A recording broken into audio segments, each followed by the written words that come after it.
నమస్తే మాధవిరెడ్డి గారు. నమస్తే అండి. మాధవిరెడ్డి గారు, ఇది $1 million క్వశ్చన్ ఏమో అని చెప్పేసి అనుకుంటున్నాను నేను. So I will ask you, చాలా మంది మిలినియర్స్ ఎందుకు ఇండియా వదిలిపెట్టేసి బయట కంట్రీస్ కి వెళ్ళిపోతున్నారు? సో ఫస్ట్ థింగ్ ఏంటంటే there are 2 kinds of people are living. ఒకటి ఏంటంటే స్టడీస్ అని చెప్పి ఓకే చదువుకుందాము, అక్కడ ఎంఎస్ చేద్దాము అని చెప్పి వెళ్తున్నారు. బట్ వాళ్ళ ఇంటెన్షన్ ఏంటంటే ఈ స్టడీ అనే దాని ఓన్లీ ఎంట్రీ, అక్కడికి వెళ్ళడానికి ఒక రూట్ వేసుకుంటున్నారు.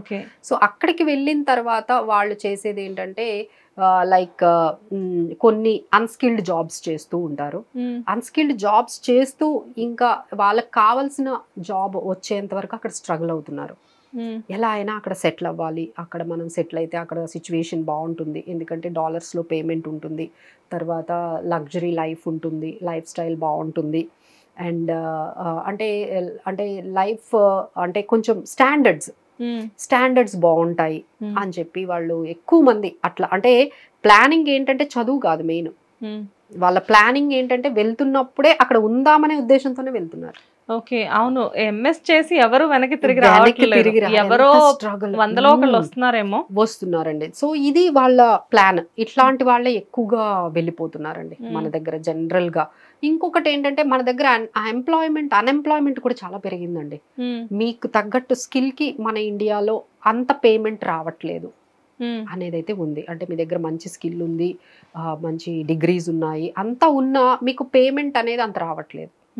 ఏదైతే అంటే దానికి తగ్గట్టుగా మీకు కాంపన్సేట్ చేయలేకపోతున్నాయి కంపెనీస్. పేమెంట్స్ అనేవి రావట్లేదు, అంటే అంత శాలరీస్ రావట్లేదు. సో మీరేంటంటే నాకు ఇంత స్కిల్ ఉంది, నేను ఇంకా ఎక్కువ సంపాదించుకోగలను అనే కాన్ఫిడెన్స్ వాళ్ళకి. మిగతా వాళ్ళు వెళ్ళారు కదండి, సో వాళ్ళని చూసి మనం కూడా అక్కడికి వెళ్ళి కొంచెం మనీ అనేది మనం ఇంకా బెటర్ ఎర్న్ చేయొచ్చు అని చెప్పి అక్కడికి వెళ్తున్న వాళ్ళు ఉన్నారు. So these are all 2 ways. ఒకటి ఏంటంటే మనకు అన్ఎంప్లాయ్మెంట్, ఇంకొకటి ఏంటంటే పేమెంట్ తక్కువ అక్కడతో కంపేర్ చేసుకుంటే. ఇలా వీళ్ళు ఏంటంటే ముందుగానే ప్లాన్ చేసేసుకుంటున్నారు. నాట్ ఓన్లీ అప్పుడు ఏంటంటేనండి లైక్ ఎలా ఉండేదంటే వెళ్ళాలి అంటే మిడిల్ క్లాస్ వాళ్ళు ఆలోచించేవాళ్ళు చాలా కాస్ట్లీ కదా. ఇప్పుడు ఎలా అయింది అంటే ఎడ్యుకేషన్ లోన్స్ వచ్చాయి, చాలా ఈజీగా వెళ్తున్నారు. దానికి కారణం ఏంటంటే ఎడ్యుకేషన్ లోను 50 lakhs 60 lakhs భయం లేకుండా తీసుకుంటున్నారు. అప్పట్లో పేరెంట్స్ భయపడేవాళ్ళు, అబ్బో 60 lakhs మనం ఎట్లా తీరుస్తాము అనేది. కానీ వాళ్ళు ఏం చెప్తున్నారంటే మేము అక్కడికి వెళ్ళి ఆ లోన్ మేమే తీర్చుకుంటాము. ఇలాంటిది ఫెసిలిటీ ఎప్పుడైతే వచ్చిందో మిడిల్ క్లాస్ వాళ్ళు కూడా ఆ 60-80 lakhs భయపడట్లేదు. ఒక ఊరి పేరు అయితే నేను చెప్పను, ఒక ఊరికి వెళ్తే నేను ప్రతి ఇంటికి ఒకళ్ళు ఎంఎస్ చేయడానికి యుఎస్ వెళ్తున్నారు. అది మేబీ ఒక పెద్ద బిల్డింగ్ లో వాళ్ళు అవ్వచ్చు, లేదంటే ఒక చిన్న పూరిపాకలో వాళ్ళు అవ్వచ్చు, మొత్తానికి ప్రతి ఇంటి నుంచి మాత్రం ఒక పర్సన్ అయితే ఎంఎస్ చేయడానికి. ఎందుకంటే అప్పుడు మీకు ఎక్కడైనా బయట కంట్రీస్ పంపించాలంటే మీ ఫైనాన్షియల్ గా చాలా సెక్యూర్డ్ గా హై లెవెల్లో ఉంటే పంపించేవాళ్ళు. ఇప్పుడు అదేం అవసరం లేదు కదండి. మీరు ఎలాంటి ఫైనాన్షియల్ బ్యాక్గ్రౌండ్ ఉన్నా మీకు లోన్స్ ఇస్తున్నారు కదా. మీరు ఆ యూనివర్సిటీకి వెళ్ళాలి అంటే వాళ్ళు లోన్స్ ప్రొవైడ్ చేస్తున్నారు. సో లోన్స్ తీసుకుని వెళ్తున్నారు. అక్కడికి వెళ్ళిన తర్వాత వాళ్ళు ఈ పేమెంట్ అంతా ఎవరి రెస్పాన్సిబిలిటీ తీసుకుంటున్నారు? పిల్లలు తీసుకుంటున్నారు.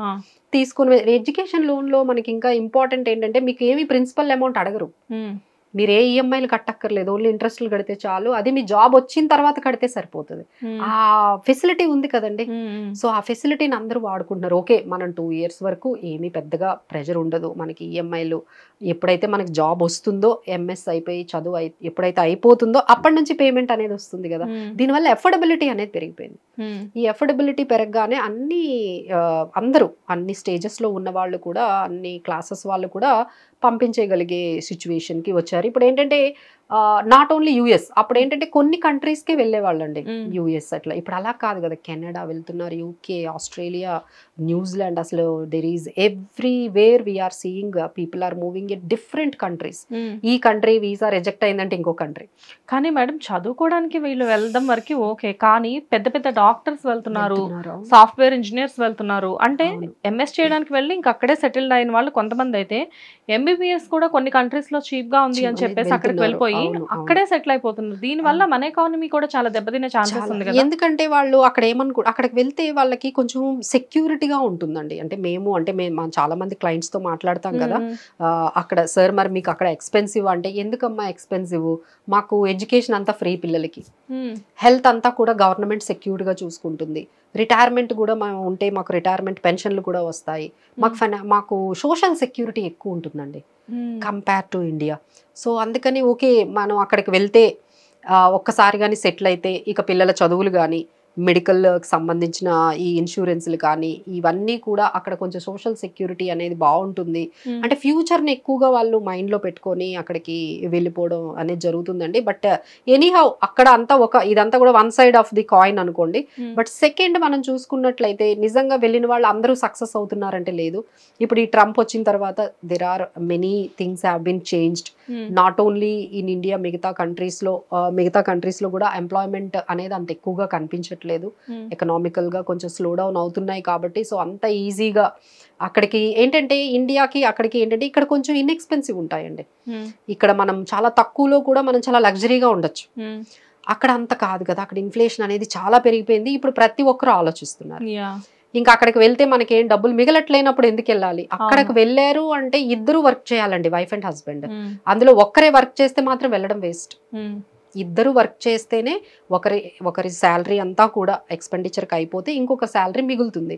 ఇప్పుడు ఒక ఫ్యామిలీలో ఒకరే వెళ్ళి జాబ్ చేస్తున్నారు, మిగతా ఇద్దరు పిల్లలు వాళ్ళ వైఫ్ అందరూ డిపెండెంట్స్ అనుకోండి, నిజంగా వాళ్ళు చాలా ఫేస్ చేస్తున్నారండి. They are thinking to coming back, ఎందుకంటే అక్కడ చాలా ఎక్స్పెన్సివ్. సో ఇది ఒకటి మనం గమనించాం. ఇంకొకటి ఏంటంటే అందరూ గమనించాల్సింది, వాళ్ళు ఒక స్టేజ్ వరకే ఫ్రీ అండి, అంటే పిల్లల చదువులు కానీ ఏదైనా.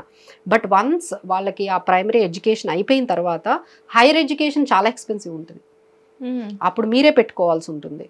సో అక్కడ కూడా కొంచెం బాగా వాళ్ళు ఆలోచిస్తూ ఉన్నారు. సో ఇలా ఏంటంటే వెళ్తున్న వాళ్ళు ఒక రకంగా కొన్ని డైలమాస్లో అయితే ఉన్నారండి. బట్ అక్కడ ఉండడం మాత్రం చాలా కాస్ట్లీ. ఇండియాతో మనం కంపేర్ చేసుకుంటే చాలా బెటర్ అండి. సో దట్ ఇక్కడ ఏంటంటే మీకు ఎడ్యుకేషన్ బాగుంటుంది, ఎడ్యుకేషన్ తక్కువ ప్రైస్లో అవుతుంది. అలానే మనకి ఏదైనా మనం లివింగ్ ఎక్స్పెన్సెస్ కూడా కంపేర్ చేసుకుంటే మనకి ఇక్కడ బెటర్గానే ఉన్నాయి. ఇక్కడ కూడా బెటర్ ఆపర్చునిటీస్ ఉన్నాయి. సో అంతా కూడా అలా వెళ్ళాల్సిన అవసరం లేదు. హియర్ ఆల్సో వీఆర్ గెటింగ్, అంటే ఇక్కడ అన్ఎంప్లాయ్మెంట్ అని నేను మాట్లాడాను కదా, అన్ఎంప్లాయ్మెంట్ ఎక్కువ ఎవరికి వస్తుంది అంటే స్కిల్ లేని వాళ్ళకి వస్తుందండి. అంటే there are many jobs in India, but దానికి తగ్గట్టు మీకు స్కిల్ లేదు. బట్ ఇక్కడే స్కిల్ లేకపోతే అన్ఎంప్లాయ్మెంట్ ఉన్నప్పుడు అక్కడికి వెళ్ళాక స్కిల్ ఎలా వస్తుంది? అదే అక్కడ ఏంటంటే అన్స్కిల్డ్ జాబ్స్ చేస్తున్నారు అందరూ. అక్కడ అందరూ కూడా అంటే వెళ్తున్న అందరూ 100 మంది కూడా మంచి జాబ్స్ లో ఏం లేరండి. అవును, I hope everyone might be knowing this truth.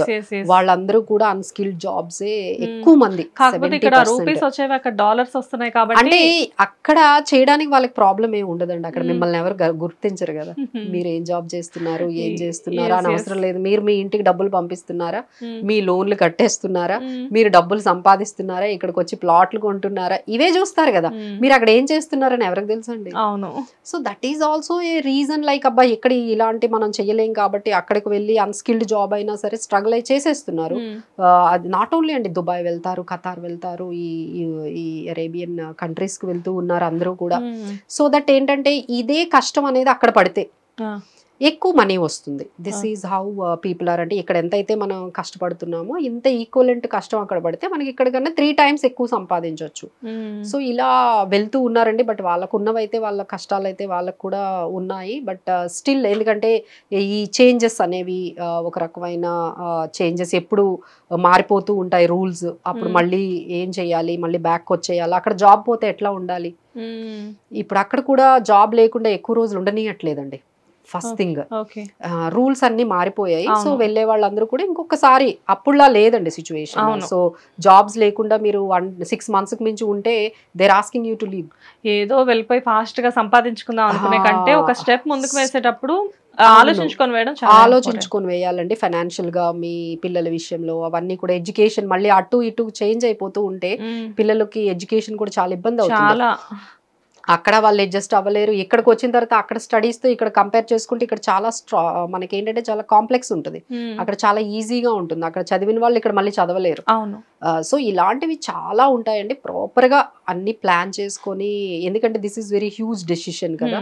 So అందరూ వెళ్ళిపోయే వాళ్ళందరూ కూడా ఇవన్నీ ఒక్కసారి ఆలోచించాలి. ఇంకా నెక్స్ట్ మేము ఎక్కువగా ఆలోచించింది ఏంటంటే, ఇక్కడ ఎవరైతే పేరెంట్స్ ఉన్నారో 60 లక్షలు 70 లక్షలు లోన్ తీసుకున్నారో వాళ్ళు పంపించకపోతే వీళ్ళు ఎలా కడతారండి? అవును, వీళ్ళ ఆస్తులు అమ్ముకోవాలి. ఎందుకంటే ఆ పిల్లలు పంపిస్తారనే వీళ్ళకి తాహతకు మించి పంపిస్తున్నారు. ఇప్పుడు మీకు అక్కడ జాబ్ రాలేదు, మీకు డబ్బులు మిగలలేదు, మీరు వెనక్కి వచ్చేయాలంటే ఈ 70 లక్షలు ఎవరు కట్టాలి? అవును, ఇలాంటివి చాలా మేము చూస్తున్నామండి. పేరెంట్స్కి అయితే చాలా బర్డన్ అవుతుంది.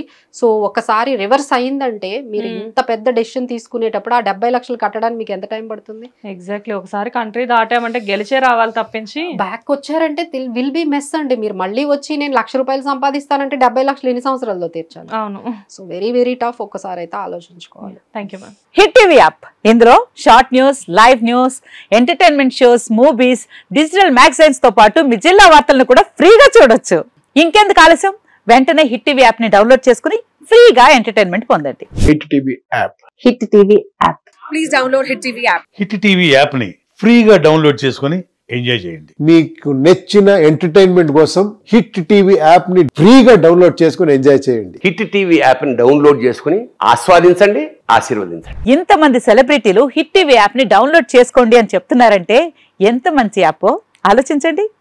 అమెరికా అమెరికా అమెరికా అమెరికాలో చదవాలనుకునే వాళ్ళకి విశ్వసనీయమైన పేరు మన శౌర్య కన్సల్టెన్సీ. UK లో 1 year masters, UK లో 1 year masters, 2 years work permit up to 5 years visa. Contact Saurya Consultancy. Contact 89851 89851.